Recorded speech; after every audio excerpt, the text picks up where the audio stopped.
Hello, welcome back to the channel. Hope you've had a good week, hope you're all well. In this video we're going to go over tracking and how I track my trades. I've had a few methods in the past and we'll go through all of those, what's gone well and what's not. So yeah, stick around and let's jump into the video. So when I first started trading, I never actually really tracked trades. It was quite bad really, I wasn't too sure if it was really necessary. But after the first couple of months of losing money, I thought maybe I should change it up. And everyone that I was watching at the time said, track your trades, you know, do every 30 or every 15 and then write a comment after that, etc. But what I did was I tracked every trade and then I'll just go through what I've done really. I'm on a very good system now, at least I've only done it for a week and a half, as you're about to see. But I like it, it's clean, it's simple. And what I do, basically all I do at the moment is track my trades and then write down a comment at the end of each day, how it went, what I should do tomorrow, what I'm taking through, and just general kind of comments on the day's trading. So yeah, let's just jump straight into the first one that I was doing way at the beginning. But before we do that, guys, make sure you hit subscribe on this channel. I really do appreciate the support. Obviously, I'm going to be looking to do day trading content, but as well as investing content and all that stuff as well, and maybe money saving tips along the way. And obviously smash that like button for the YouTube algorithm because everyone needs that, especially me at this stage. So let's jump into the first one. So start recording, here we go. So this is where I started out. Now you might be thinking, what am I looking at? It's dead simple. So if you see at the top here, we've got the dates, week of the 25th of April. That's when I started trading. I started tracking my trade, should I say. And I started actually trading back in March, kind of maybe late February. Not properly, I was just kind of dipping in, seeing what it was like and that kind of stuff. I started doing it properly kind of July, August, I would say. But yeah, as you can see, back in the day, I had some big losses, which is what I've highlighted in the red, and kind of big greens as well, which is quite nice. But still, here we go. So all I did was the instrument, which is basically what I'm trading. It could be Tesla, it could be Palantir, it could be just the overall indices. The size I was trading with, the result, and a category, which I'm not too sure why I did that. So because you can see some of them don't even have categories. I'll zoom in if you can't quite see it, but as I'm aware that you can see it. And then a few comments on that particular trade. So each trade had a comment. Now, one of the reasons I found with this that was quite negative was the fact that I'm not going to go back and read all the comments. I just don't have time. And that's why I've moved to a different method of commenting, which I'll obviously go through later on. And the categories, I'm not too sure why I did categories. It just doesn't really make too much sense. And obviously other people, other day traders will have massive tracking sheets, and that's up to them, but obviously everyone works in different ways. Moving on, we can see obviously the week after that. Actually, I think the week after that was down here. So I just did that for a about a month or so, maybe slightly longer. You can see that because it's green colour, and then obviously I moved on to, that's the same thing I think. No, I just took out the categories. So I took out the categories on method 2 and basically ran with that. And as you can see, the commenting just wasn't consistent. I just couldn't remember why I was going in. You can see scalp, but there just needs to be more detail on that. So I stopped that, and obviously that went on for quite some time, as you can see there. And then I moved on to, as you can see, I advanced my spreadsheet capabilities, and you can see I went hard on the tracking spreadsheets. So you can see here, this was, where am I now? We are in June, beginning of June now. So again, ticker, got the date involved now, entry time, which we'll see as we scroll down, because I added that afterwards, as well as exit time. Entry price, which I think is a good idea because you can kind of see how much you're moving, which a little hint on what's going to happen later and what I'm doing at the moment. And you can see obviously the profit and loss here. Obviously my account wasn't big at the time, so I'm only making pennies, pounds, but it's obviously all part of the learning process. So on top of that, I've made 2 comment sections. So adding to my, as we can see earlier on, obviously not adding comments at all. Adding to my confusion, I've put reason for entry and exiting comments. So I did that for quite a while, probably a few days, because each one of these blue bars is a day. Again, obviously I did a kind of comment at the end of the day, which is good, but I did stop that, as you can see, as we scroll down. And then you can see the yellows are obviously the end of week. We can see here, this was a very short week. I think I was actually, no, it was a week before I was on holiday. Or was it the week I was on holiday? No, this was the week I was on holiday here. We achieved 1 trade, but that was held from the week before. But as you can see here, again, as I mentioned in the last strategy or kind of tracking part, we obviously have no comments, and that's just not good. We can't look back on our trades and think what happened. So I looked at that, and I obviously needed to improve on that, which again is what I'm doing in my current tracking kind of way. And yeah, so as we scroll down, we can see I started, where was it? So scroll all the way down. This is quite a long one. I did this one for quite a while. As you can see, it was the beginning of June when I started that, and the end of August is when I kind of stopped this way of tracking. And yeah, and you can see I hit myself a really bad day here. It was quite bad really. I hit myself mentally, emotionally, all that kind of stuff. So these are things that you have to look back at and think, how do I change this? Is this what I really want to do? Yes, it is. So I've got to try and make a way of doing it. And then as you can see, right at the end, I've got lots of minuses. I didn't even put them in red. I didn't even write a comment at the end of the week. I was obviously just so peeved off, shall we say.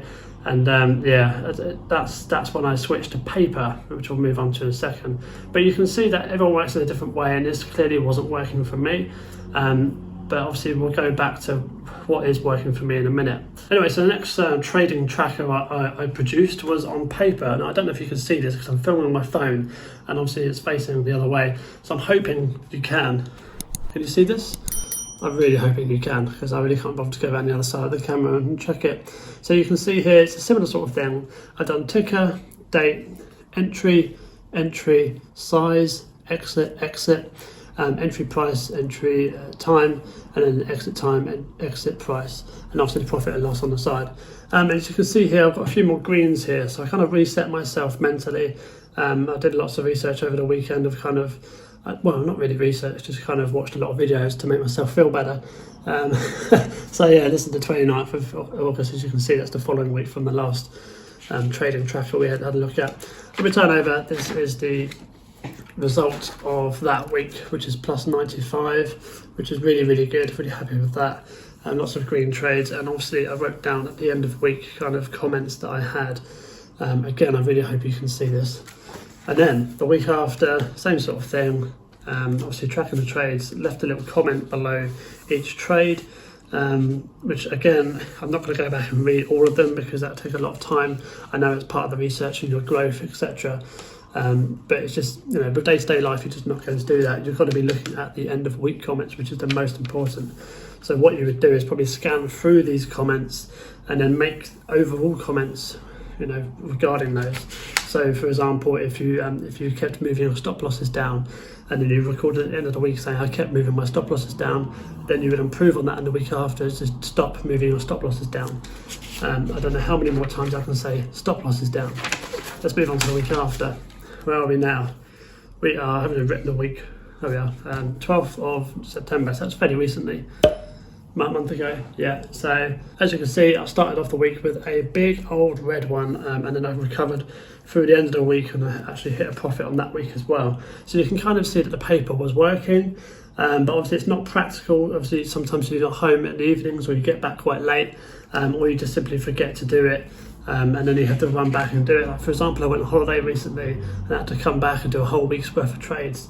Now obviously I wasn't trading that much on holiday anyway, but I still had to come back and write them all down, which was fine. Obviously it's quite taxing. I think that was this week. But yeah, I did that for a few weeks, writing it down on paper, and it kind of worked. I really enjoyed it, but I kind of like the computers, so I've tried to adapt it to my next trading tracker. Let's jump into that one. So this is the last one. This is what I currently use. Now this is working for me so far. It's obviously so good. And what I have here is a similar sort of thing as what we spoke about earlier on in the video. We have the date, we have the ticker. Let's just zoom in a bit.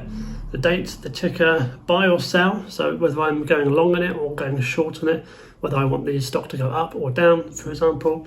And the size of the position, which obviously does vary for me, and I probably shouldn't, you know, I should probably stick to a certain size. But with my account size at the moment, it's not too critical. Obviously in the future I will be sticking to size when I go part-time, full-time, etc. But for now, obviously I'm mostly experimenting on how it's working, etc. Entry price and exit price, and this is what I was alluding to earlier on in the video. So we've got entry and exit here, and I just wanted to put the difference in it. So how many, people call them pips, but how many kind of points between, you know, the buy price and the sell price we've had. So this particular trade, for example, was a buy. So I bought the UK 100, which is basically the index that tracks the FTSE 100 at $6,809 pounds would be. And then exited at the 6,820, which is an 11-point move, which got me profit of £3.18. And obviously I did that for the first couple of days. This was a quiet day, only 2 trades. So I finished off with the comment there. Finished the day green, chilled today, just wanted to regain some composure. 2 open trades ongoing with Tesla and NIO, as you can see then, that's the next day. So I obviously holding those overnight, which is not ideal, but it's just what I believed was a good decision at the time. And it actually turned out quite well, as you can see. The next day, which was the Tuesday, last week actually, and we've got 517, 183, 542, and obviously another green day, really good. And obviously we have the differences in dollar amounts here. So this is a $7 amount, this is a $3 amount, and this is obviously probably a stop loss because it came down back to that kind of range. And as you can see, same with NIO, dollar amount, and the US 500, which is also a dollar amount, but that's 13 pips. I don't do the point 13, 14 just because it would just make it too confusing for me. So 13. And you can see already the consistency of the difference of the indices. So 11 points, 12 points, 13 points, another 12 points there, and then a 9 point here. So yeah, and obviously the comment end of that day, just to add in a bit of extra detail for you on this video. Nice consistent day, really well executed, got the 50% gains on my targets and set close-ish stops on the rest of my positions. Used a 30-minute candle chart to the 1-minute candle chart for the exiting. I imagine that was for, yeah, and it worked very well as what I've written here. As you can see, not everything's perfect. I finished off the week with quite a down trade here, which is obviously quite clearly oversized, and it was just kind of a bit of a mess. But I regained my composure and kind of capitalised on the move because we had a poor jobs report. Well, it wasn't poor, but it just wasn't so positive for the market. So I played on that. I started quite a large position, added to it, and then I just kind of took it out as the day progressed. And I finished a week, actually, oh no, that's not the week. I finished a week, I think, about £20 up overall. And then obviously the 48p on that day. As you can see, these kind of final boxes next to the daily comment is actually the daily total, which I'm pretty sure you probably worked that one out. And obviously starting this week, I'm now on Tuesday, I'm filming on Tuesday, so this was yesterday. We did a couple of trades on the SPY. I don't like to do too much at the beginning of the week because it's just kind of setting that up, seeing what the week's thesis is. Obviously this week is quite a big week, which you'll probably already know because this is coming out Sunday. Big CPI release on inflation, all that kind of thing. So there'll be a big move in the market, etc.